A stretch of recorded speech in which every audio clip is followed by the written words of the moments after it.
Hello friends, commerce for you में आपका स्वागत है। आज हम पार्टनरशिप फंडामेंटल्स की सेकंड क्लास में profit and loss appropriation account के बारे में जानेंगे। आपको याद होगा जब 11th क्लास में आपने सोल प्रोप्राइटरशिप के फाइनल अकाउंट्स स्टडी किए थे तो आपने कौन कौन सी स्टेटमेंट्स बनाई थी। सबसे पहले आपने बनाया था ट्रेडिंग अकाउंट। ट्रेडिंग अकाउंट में जो रिजल्ट हुआ था आपका या तो वो ग्रॉस प्रॉफिट होता था या ग्रॉस लॉस। डायरेक्ट एक्सपेंसेस सब ट्रेडिंग अकाउंट में आप डाल देते थे। इसके बाद नेक्स्ट फाइनेंशियल स्टेटमेंट होती थी आपकी profit and loss account. Indirect expenses जितने भी आपके बचते थे जैसे सैलरी, रेंट एटसेट्रा, उनको आप प्रॉफिट एंड लॉस अकाउंट में लिखते थे। लेकिन प्रॉफिट एंड लॉस अकाउंट को स्टार्ट कैसे करते थे? जो ट्रेडिंग अकाउंट का ग्रॉस प्रॉफिट या ग्रॉस लॉस होता था उसे पहले आप ब्रॉट डाउन कर लेते थे और फिर बाकी जो भी इनडायरेक्ट एक्सपेंसेस होते थे उसको आप प्रॉफिट एंड लॉस अकाउंट की डेबिट साइड में प्लेस कर देते थे और अगर कुछ इनकम्स होती थी तो उनको आप ले जाते थे क्रेडिट साइड में। दोनों ही अकाउंट नॉमिनल अकाउंट थे। Debit all expenses and losses, credit all incomes and gains. इसी प्रिंसिपल पर बेस्ड थे। इसके बाद आप लास्ट में बनाया करते थे, याद होगा, बैलेंस शीट। ये एक स्टेटमेंट थी, अकाउंट नहीं था। बैलेंस शीट एक पर्टिकुलर डेट पे ईयर एंड में आप बनाते थे। एक साइड असेट्स और दूसरी साइड आप लायबिलिटीज शो किया करते थे, जिसका टैली होना बहुत जरूरी होता था एक्यूरेसी के लिए। अब यही तीनों फाइनेंशियल स्टेटमेंट्स एक पार्टनरशिप फर्म को भी प्रिपेयर करनी होती हैं। लेकिन जो डिफरेंस है बेसिकली वो क्या है? प्रोप्राइटरशिप में ओनर जो होता था वो एक अकेला व्यक्ति होता था। कैपिटल अकाउंट उसका एक सिंगल होता था। आप अलग से कैपिटल अकाउंट बनाकर दिखाने की बजाय बैलेंस शीट में ही प्रॉफिट या लॉस कैपिटल के अंदर ऐड या लेस कर देते थे और ड्राइंग्स अगर गिवन होती थी तो उसको आप लेस कर देते थे। अलग से आपको कैपिटल अकाउंट बनाने की कोई रिक्वायरमेंट नहीं थी। लेकिन अब हम पढ़ रहे हैं पार्टनरशिप। तो पार्टनरशिप में पार्टनर्स जो है यानी कि बिजनेस के ओनर्स जो हैं वो एक से ज़्यादा होते हैं और partnership generally governed by partnership deed होती है। तो पार्टनरशिप डीड में कुछ मेंशन किया गया होता है कि जैसे किसी पार्टनर को हमने सैलरी देनी है फर्म से, किसी को इंटरेस्ट ऑन कैपिटल, पार्टनर्स को मिलना है कुछ किसी रेट से, इंटरेस्ट ऑन ड्राइंग्स उनसे लेना है। तो इस तरह से कमीशन, बोनस वगैरह या रिजर्व में ट्रांसफर करना, इस तरह की कुछ आइटम्स पार्टनरशिप डीड में कई बार मेंशन की गई होती हैं। अब उनके लिए क्योंकि 11th में प्रॉफिट किसी के साथ शेयर नहीं करना होता था तो इसीलिए direct profit and loss account का जो भी प्रॉफिट या लॉस आता था वो कैपिटल में ऐड और लेस हो जाता था। लेकिन यहां पर क्योंकि एक मालिक नहीं है इसलिए उनमें प्रॉफिट्स का जो डिस्ट्रीब्यूशन होता है अलग अलग फॉर्म्स में होता है और उसके लिए हमें एक अकाउंट और बनाना पड़ेगा और जिसका नाम हम यहां पे लिखेंगे profit and loss appropriation account. Profit and loss appropriation account ये आपका एक नया सेगमेंट ऐड हो गया है financial statements of partnership firms में। तो ट्रेडिंग अकाउंट आप कर चुके हैं, प्रॉफिट एंड लॉस अकाउंट कर चुके हैं, बैलेंस शीट कर चुके हैं। अब हमारी जो स्टडी है आगे की, उसमें हम basically profit and loss appropriation account को स्टडी करेंगे। अब प्रॉफिट एंड लॉस अकाउंट और profit and loss appropriation account में बेसिकली डिफरेंस क्या है? प्रॉफिट एंड लॉस अकाउंट में जो भी एक्सपेंसेस आप लिखते थे वो होते थे चार्ज अगेंस्ट प्रॉफिट्स। ध्यान करें, चार्ज अगेंस्ट प्रॉफिट्स मतलब चार्ज अगेंस्ट प्रॉफिट का मीनिंग क्या है? चार्ज अगेंस्ट प्रॉफिट का मतलब है चाहे आपको प्रॉफिट हो या ना हो, लेकिन आपको उन आइटम्स को डेबिट करना ही पड़ेगा। प्रॉफिट एंड लॉस अकाउंट में उनको शो करना ही पड़ेगा। एक्चुअल प्रॉफिट या लॉस उसके बाद ही आप कैलकुलेट कर पाएंगे। लेकिन profit and loss appropriation account में चार्ज अगेंस्ट प्रॉफिट्स नहीं आते, इसमें हम लिखते हैं एप्रोप्रिएशन ऑफ प्रॉफिट्स। अब चार्ज अगेंस्ट प्रॉफिट तो डेफिनेटली लिखने पड़ेंगे क्योंकि उसके बाद ही करेक्ट प्रॉफिट या लॉस आप फाइंड आउट कर पाएंगे, लेकिन एप्रोप्रिएशन ऑफ प्रॉफिट्स वो तभी कर पाएंगे आप जब आपके पास प्रॉफिट्स हों और वो आइटम्स आपकी profit and loss appropriation account में आएंगी। Profit and loss appropriation account भी नॉमिनल अकाउंट है। Debit all expenses and losses, credit all incomes and gains. बिल्कुल जैसे आपने 11th क्लास में प्रिंसिपल्स में स्टडी किया था सेपरेट एंटिटी कंसेप्ट, तो transactions and events are recorded from the point of view of business and not from the point of view of its owners.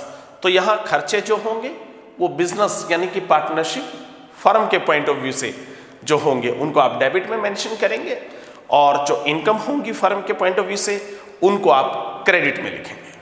तो हम आज की क्लास में profit and loss appropriation account जो कि बहुत simple सा है, इसका फॉर्मेट यहाँ पे स्टडी करने वाले हैं। सपोज आपने प्रॉफिट एंड लॉस अकाउंट बनाया और उसने प्रॉफिट एंड लॉस अकाउंट ने आपको नेट प्रॉफिट शो किया, तो वो नेट प्रॉफिट आप लिखेंगे यहाँ पे profit and loss appropriation account की क्रेडिट साइड में, by net profit transferred from profit and loss account. Credit side में यहां पे आप प्रॉफिट लिख देंगे जो अमाउंट आपको गिवन होगा। बाय द वे लॉस हो तो आप अपोजिट साइड डेबिट में ले आइए, यहां पे लिख देंगे to net loss transferred from profit and loss account. तो प्रॉफिट एंड लॉस अकाउंट बनाना आपका यहां पे मेन ऑब्जेक्टिव नहीं है। हमारी स्टडी का जो पूरा फोकस होगा इस क्लास में वो profit and loss appropriation account पे होगा। अब पार्टनरशिप फर्म को कुछ पेमेंट्स पार्टनर्स को करनी होती हैं एज पर पार्टनरशिप डीड, अगर पार्टनरशिप डीड में वो मेंशन की गई हो। सपोज पार्टनरशिप डीड में लिखा हुआ है कि पार्टनर्स को इंटरेस्ट ऑन कैपिटल देना है, तो टू इंटरेस्ट ऑन कैपिटल ये डेबिट साइड में आएगा। रीजन, क्योंकि पार्टनरशिप फर्म के लिए तो एक्सपेंस ही है, भले ही पार्टनर्स के लिए इंडिविजुअली वह एक इनकम हो, लेकिन हमें ट्रांजैक्शन बिजनेस के पॉइंट ऑफ व्यू से रिकॉर्ड करनी होती है, तो फर्म के profit and loss appropriation account में वह एक एक्सपेंस है, खर्चा है तो डेबिट में आएगा। Suppose A B C 3 partner हैं, यहाँ पे हम उनका इंटरेस्ट कैलकुलेट करके जिस भी परसेंटेज से दे रखा हो, कैपिटल्स आपको गिवन होंगी ऐसे क्वेश्चन में, आप यहाँ पे उनके सामने उनकी वैल्यूज प्लेस कर देंगे। इसी तरह से कई बार कुछ पार्टनर्स होते हैं जो वर्किंग पार्टनर होते हैं और वो अपना टाइम और एफर्ट डिवोट करते हैं पार्टनरशिप फर्म के लिए, तो पार्टनरशिप डीड के अंदर मेंशन होता है कि इन पार्टनर को इतनी इतनी सैलरी देनी है। सपोज ए और बी पार्टनर को सैलरी देनी है, तो आप यहां लिखेंगे सैलरीज ए और बी लिख के जो अमाउंट सैलरी का ए को देना है वो ए के सामने और जो बी को देना है वो बी के सामने, और टोटल करके आउटर कॉलम में अमाउंट के कॉलम में लिख देंगे। तो ये भी बिजनेस के लिए एक्सपेंस है तो डेबिट हो गया, debit all expenses and losses. Suppose partner C जो है उसे सैलरी तो नहीं मिलनी थी, लेकिन उसे किसी स्पेशल ट्रांजैक्शन के लिए कुछ कमीशन मिलना था, तो वो कमीशन भी फर्म के लिए तो एक एक्सपेंस ही है, तो डेबिट में टू कमीशन टू सी, यहां पे कमीशन टू सी डेबिट में आ जाएगा, फर्म के लिए एक्सपेंस है।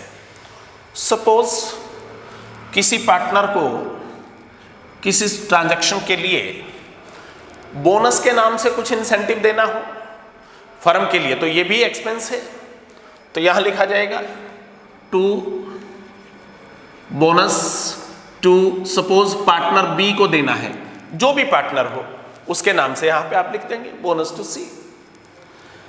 इसके बाद ऐसा भी हो सकता है कि प्रॉफिट्स, जो रिमेनिंग प्रॉफिट्स है उनका कुछ परसेंटेज या अगर फिक्स अमाउंट गिवन है तो वो अमाउंट ट्रांसफर करना हो किसी रिजर्व वगैरह के अंदर, तो वो भी डेबिट साइड में ही लिखेंगे। आप यहां पे लिखेंगे to transfer to reserve, reserve का नाम भी दे सकता है, जनरल रिजर्व एटसेट्रा, इस तरह से कुछ भी, तो अगर दे रखा है तो वो लिख दीजिए। ट्रांसफर टू रिजर्व, ये भी फर्म के प्रॉफिट्स में से कम हो गए, रिजर्व में ट्रांसफर हो गए। अब एक इनकम भी जनरली आपको कई क्वेश्चनों में देखने को मिलेगी, जैसे पार्टनरशिप फर्म ने पार्टनर्स को उनकी कैपिटल पे इंटरेस्ट पे किया और वो आपने डेबिट साइड में लिखा। कई बार क्वेश्चंस में पार्टनरशिप डीड के अंदर ये मेंशन किया गया होता है कि पार्टनरशिप फर्म पार्टनर से उनके ड्राइंग्स पे इंटरेस्ट चार्ज भी करेगी, तो पार्टनरशिप फर्म पार्टनर से इंटरेस्ट ले रही है तो पार्टनरशिप फर्म के लिए तो ये इनकम हुई ना, तो credit all incomes and gains, यही तो नॉमिनल अकाउंट का रूल था हमारा। तो क्रेडिट साइड में आ जाएगा यहां पे बाय इंटरेस्ट ऑन ड्राइंग्स, जो भी पार्टनर है जिसकी भी ड्राइंग्स है उन पे जितना जितना इंटरेस्ट है वो कैलकुलेट करके आप क्रेडिट साइड में प्लेस कर देंगे। इसके बाद बात आएगी टोटल्स पे। अब आप टोटल लगाएंगे क्रेडिट साइड के और डेबिट साइड के। क्रेडिट साइड के टोटल आपके ज़्यादा हैं तो आपका प्रॉफिट बचेगा और उन प्रॉफिट्स को आप ट्रांसफर कर देंगे पार्टनर्स के कैपिटल अकाउंट्स में। तो to profits transferred to capital accounts A B C, जो भी प्रॉफिट शेयरिंग रेशो मेंशन कर रखी होगी उसमें आप प्रॉफिट्स को डिवाइड करके रिस्पेक्टिव पार्टनर के सामने लिख देंगे। लेकिन हम आगे की स्टडी में ये देखेंगे कि कई बार कैपिटल्स फिक्स होंगी, तो फिक्स कैपिटल के केस में ये जो प्रॉफिट्स वगैरह एप्रोप्रिएशंस जो भी हैं वो जो ट्रांसफ़र किए जाएंगे तब वो कैपिटल अकाउंट में ट्रांसफ़र नहीं किए जाएंगे, क्योंकि कैपिटल्स को हमें फिक्स रखना होगा, उन्हें हमें चेंज नहीं करना होगा। तो तब वो अमाउंट्स हम ट्रांसफ़र करेंगे उनके करंट अकाउंट्स में, क्योंकि फिक्स कैपिटल्स में आप पढ़ेंगे बहुत जल्दी ही कि कैपिटल अकाउंट्स के साथ आपको जो ड्यूरिंग द ईयर चेंजेस होती हैं वो आप करंट अकाउंट्स के थ्रू शो करते हैं। तो तब यहाँ पे कैपिटल अकाउंट्स की जगह ये जो अमाउंट्स होंगे वो ट्रांसफ़र होंगे आपके करंट अकाउंट्स में। तो ये था आपका profit and loss appropriation account का फॉर्मेट। तो ये एक नई फाइनेंशियल स्टेटमेंट्स यहाँ पार्टनरशिप के सेगमेंट में आप पढ़ेंगे। Trading profit and loss account और balance sheet as it is जैसे होती थी वैसे ही बनेंगी, लेकिन इनके क्वेश्चन आपके पास ज़्यादा कुछ है भी नहीं। आपका मेन कंसर्न जो रहेगा यहाँ पे इस चैप्टर में वो profit and loss appropriation account ही रहेगा। बस नोटिस करने वाली बात यह है कि प्रॉफिट एंड लॉस अकाउंट में सब वो एक्सपेंसेस आते थे जो कि चार्ज अगेंस्ट प्रॉफिट्स थे। चार्ज अगेंस्ट प्रॉफिट का मतलब प्रॉफिट है या नहीं है उससे कोई संबंध नहीं होता, उन्हें आपको लिखना ही होता है। लेकिन appropriation of profits are made against profits, और एप्रोप्रिएशन ऑफ प्रॉफिट्स जो है वो profit and loss appropriation account में आएंगे। ये आप तभी करेंगे जब आपके पास प्रॉफिट्स होंगे। अब हम यहाँ पे चार्ज अगेंस्ट प्रॉफिट और एप्रोप्रिएशन ऑफ प्रॉफिट के टर्म यूज कर रहे हैं। हम यहाँ पे दो एग्जाम्पल चार्ज अगेंस्ट प्रॉफिट्स के, जो कि स्पेशली कई बार स्टूडेंट्स को कंफ्यूज करते हैं, वो इसी पार्ट के साथ यहाँ पे करेंगे। हम पहला एग्जाम्पल लेते हैं। मान लिया ABC 3 पार्टनर हैं। सपोज पार्टनरशिप फर्म को बिजनेस करने के लिए जो बिल्डिंग मिली हुई है वो A पार्टनर की है। A पार्टनर से पार्टनरशिप फर्म ने बिल्डिंग रेंट पर ले रखी है। वो रेंट पार्टनरशिप फर्म पे करेगी पार्टनर A को। अगर ये बिल्डिंग पार्टनर A की ना होती, किसी आउटसाइडर की होती, किसी थर्ड पार्टी की होती, तो भी तो इंटरेस्ट पे करना ही, रेंट पे करना ही पड़ता। तो इसीलिए rent paid to a partner is a charge against profits. Charge against profit का एग्जांपल हम लेते हैं। सबसे पहला है rent paid by the firm to partner. ये नॉर्मल बिजनेस एक्सपेंस है, ये एप्रोप्रिएशन ऑफ प्रॉफिट्स नहीं है। प्रॉफिट्स तो सही कैलकुलेट होंगे ही तब जब हम इस रेंट के एक्सपेंस को घटा लेंगे। तो rent paid to partner profit and loss account में आप लिख चुके होंगे, उसे आप एप्रोप्रिएशन में नहीं लिखेंगे। भले ही यह पेमेंट पार्टनर को की गई है, लेकिन तब भी यह चार्ज अगेंस्ट प्रॉफिट्स होने के कारण profit and loss appropriation account का पार्ट नहीं बनेगी। यह शो करेंगे आप प्रॉफिट एंड लॉस अकाउंट में, डेबिट साइड में ऑब्वियसली। इसी तरह से पार्टनर ने अगर अपनी कैपिटल से एक्स्ट्रा कुछ लोन पे कर रखा है फर्म को, और फर्म उसे इंटरेस्ट पे करती है। याद होगा हमने लास्ट क्लास में ये स्टडी किया था कि अगर पार्टनरशिप डीड ना भी हो तो भी इंटरेस्ट ऑन लोन तो 6% पर एनम की रेट से आपको पे करना ही करना पड़ेगा। वो तो एक चार्ज अगेंस्ट प्रॉफिट्स है, वो आपको पे करना ही होगा। उसके बाद ही आपका करेक्ट प्रॉफिट या लॉस आप फाइंड आउट कर पाएंगे। तो interest on loan paid to partner. अगर किसी पार्टनर ने अपनी कैपिटल के अलावा कुछ लोन दे रखा है और उस पे उसे कुछ इंटरेस्ट मिला है, तो वह भी एक चार्ज अगेंस्ट प्रॉफिट है, क्योंकि ये लोन यदि आप किसी आउटसाइडर से लेते तब भी आपको इंटरेस्ट पे करना पड़ता। तो ये दो एग्जाम्पल आपको चार्ज अगेंस्ट प्रॉफिट्स के ध्यान रखने हैं। ये profit and loss appropriation account में नहीं लिखने हैं।